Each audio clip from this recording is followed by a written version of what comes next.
Well, two of Indy's well-known sports radio hosts are now searching for a fresh start tonight. Yeah, Jake Query and Derek Schultz spent 8.5 years working together at Fox Sports 1260 WNDE. And even though this dynamic duo is going off the air, they tell our Emily Longnecker tonight they're still working for the people of Indianapolis as best they can.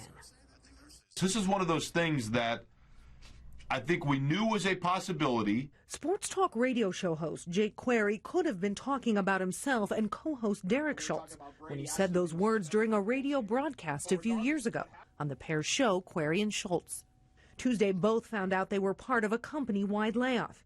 Query and Schultz, two of more than 1,000 employees across the country, let go by parent company iHeartMedia. It was never a matter of if, it was when. This was eventually going to end at some point, and it always ends abruptly, and here we are. We're victims of a number game. Dave in Indy, what is up? You're on the air. In their 8.5 years together, the pair were known for their odd couple back and forth as much as they were for their banner about sports. Tom Brady stood up in front of the firing squad there for 30 minutes and answered everything. I'd say kind of like Sonny Bono and Cher. Like you never knew if they were on or off, right? But you didn't think about one without the other. We always joked around it's not a real job because it's something that both of us grew up wanting to do and hope to still continue to do. Query and Schultz also appealed to listeners at times on behalf of people in the community who they learned needed help in some way. You would meet people that didn't have a voice and needed someone to speak on their behalf.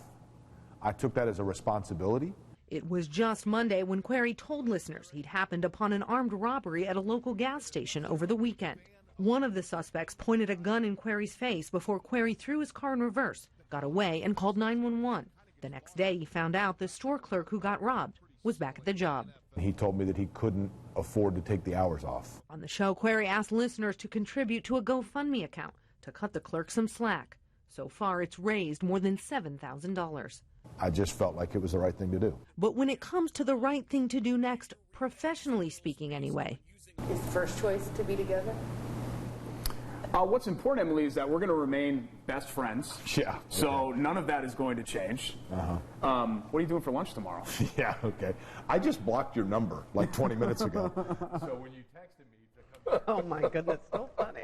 Retaining a sense of humor in the face of some adversity, certainly. So many comments pouring in tonight, you guys, on social media for these two people expressing their sadness that Query and Schultz are off the air. You know, they opened their show at New Year's with Kool and the Gang's celebration, literally celebrating. They said that they had made it into 2020. into a second decade is how they joke about it. Exactly. And so here we are. But amazing that they use their platform to help other people, which is really what we all talk about and why we got into this profession. That's exactly it. In fact, whenever I would do stories where someone needed help, my phone would ring inevitably after the show, and it would be one of them saying, okay, what can we do? We're talking about it tomorrow. Let's put it on air. They are entertaining. They're well prepared. Their family. I really hope they find a job back here in Indianapolis. Absolutely. They're great. People are really going to miss them. We're rooting for them. Emily, thank you.